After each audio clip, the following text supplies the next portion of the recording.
Selamat datang belajar tesselasi. Apakah maksud tesselasi? Sarang lebah mempunyai struktur yang unik. Struktur ini dapat menyediakan ruang yang maksimum untuk menyimpan madu lebah. Apakah ciri-ciri yang terdapat pada struktur sarang lebah dan bagaimanakah struktur ini dibina? Ini adalah bentuk heksagon. Dan kita nampak bentuk ini berulang-berulang. Tesselasi ialah pola bagi bentuk berulang yang memenuhi suatu sata tanpa ruang kosong atau bertindih. Raja di bawah menunjuk beberapa contoh tesselasi. Okey, tesselasi yang terdiri daripada segitiga sama dan dia berulang dan tak bertindih. Ini pun sama, tesselasi yang terdiri daripada rhombus, berulang dan tak bertindih. Okey, tesselasi yang terdiri daripada gabungan segi empat dengan oktogon scatter. Mereka tidak bertindih dan kemas. Mari kita tengok soalan. Tentukan sama ada setiap bentuk yang berikut merupakan suatu tesselasi. So, kita tengok ni. Dia berulang. Nampak tak dia berulang? Semuanya terdiri daripada pentagon. Okey? So, tengok yang kedua. Yang ni bukan tesselasi kerana terdapat bentuk yang tak berulang. Iaitu segi empat. Dia ada satu segi empat. Yang lain berulang. Tapi ada satu tak berulang. Maksudnya, dia bukan tesselasi. Okey, dekat sini, dia berulang. Okey, ada segi tiga, ada segi empat. So, dia adalah tesselasi. Yang D, dia merupakan tesselasi yang terdiri daripada corak yang berurang tanpa bertindihan. Ini adalah gambar-gambar tesselasi yang cikgu dapat cari dalam Google. Dan dekat titik yang corner kat sini adalah bucu. Okey, bentuk tesselasi dengan menggunakan transformasi isometrik seperti translasi, pantolan dan putaran. Okey, ini kamu telah belajar semasa tingkatan 1 hingga tingkatan 3. Dia hanya terlibat dengan translasi, pantoran dan putaran. Dan bentuk dia tidak akan dibesarkan ataupun dikecilkan. Transformasi isometrik merupakan transformasi yang menghasilkan imej yang kongruen dengan objek. Okey, maksudnya bentuk dia akan sama. Okey, dia tak akan berubah jadi besar atau kecil. Mari kita tengok contoh di sini. H ialah satu imej bagi G di bawah satu putaran 150 darjah lawan arah jam pada pusat R1. Okey, dekat sini kita nampak tak dia adalah berlaku putaran.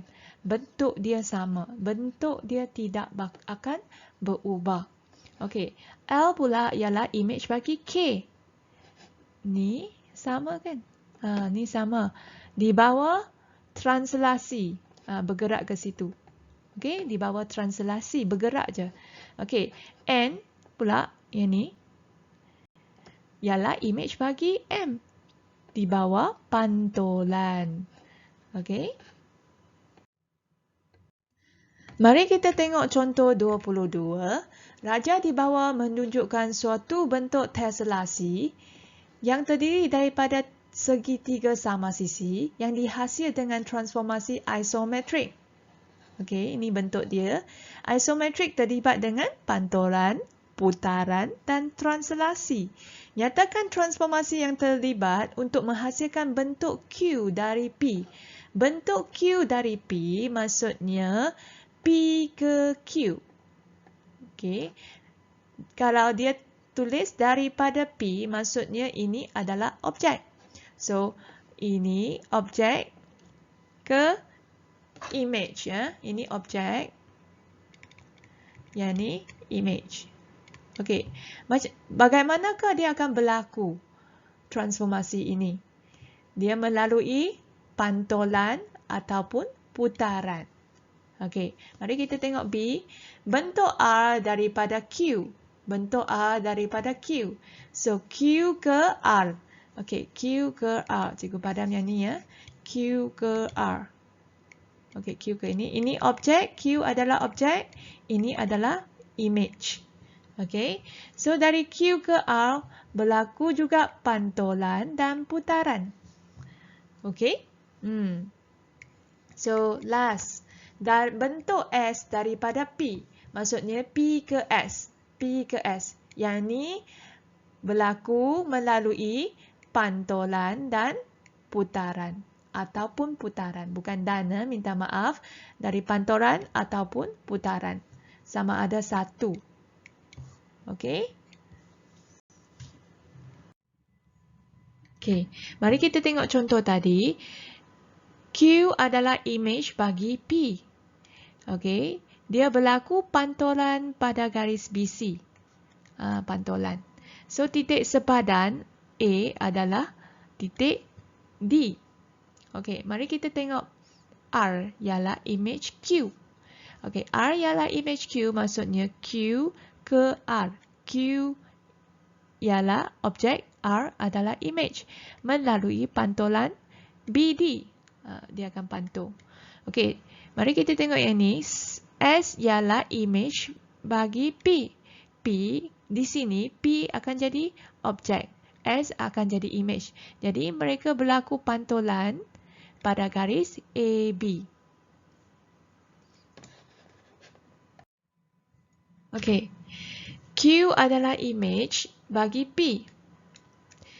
Berlaku putaran ikut arah jam pada titik B. So, dia akan berputar ke sini. Okey. Ikut arah jam. Berputar 60 darjah. Titik ini akan bergerak ke sini. A bergerak ke sini. Jadi, C akan bergerak ke D. Okey. Boleh? B je kekal. Okey. Di sini, R ialah image bagi Q. Q adalah objek. R ialah image. Berlaku putaran 60 darjah lawan arah jam pada pusat D. Dia berlaku lawan arah jam. Okey. So, C akan jadi ke B. B akan jadi ke E. Okey. Yang kekal tu D. Tapi boleh berlaku juga putaran ikut arah jam 60 darjah. Tapi pada pusat B, dia bergerak ke ikut arah jam pun boleh. Okey? Ada dua. Tak semestinya putar dekat sini je. Sini pun boleh. Di sini berlaku putaran juga dari P ke S. Okey? P adalah objek, S adalah image. Berlaku putaran ikut arah jam pada pusat A. So, dia akan bergerak. Garis sini akan bergerak ke sini. 60 darjah. Okey. So, titik B akan bergerak ke bawah sini. So, dia berlaku putaran di sini. Okey, mari kita tengok soalan yang pertama ni. Tentukan sama ada setiap bentuk yang berikut merupakan translasi ke tidak. Okey, ini ya. Okey. Ini pun ya. Okey, bentuk berulang. Yang ni dan tak bertindih. Yang ni pula ya ke tidak? Tidak. Okey, yang ni pula ya ke tidak? Tidak. Okey. Mari kita tengok soalan 1 dari latih kendiri 5.4b. Darjah di bawah menunjukkan satu bentuk teselasi yang terdiri daripada heksagon sekata yang dihasilkan dengan transformasi isometrik. Isometrik terlibat dengan pantulan, putaran dan translasi. Okey. So, nyatakan transformasi yang terlibat untuk menghasilkan bentuk B daripada A. Maksudnya dari A ke B. A ke B. Ini A, ini B. So, dia akan berlaku pantulan pada PQ ataupun akan berlaku putaran ikut arah jam 120 pada titik P. Okey. So, mari kita tengok yang ini. Okey. B. Bentuk C daripada A. Maksudnya A ke C. So, A ke C. A ke C. So, berlaku juga pantulan pada garis RS.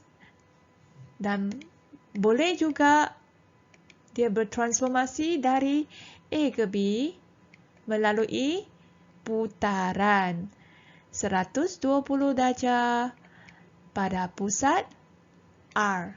Dia ikut arah jam ke lawan arah jam? Ini ikut arah jam. Okey, tapi boleh juga berlaku putaran lawan arah jam. Kalau dia bergerak macam ni pada pusat S. Okey, putaran 120 lawan arah jam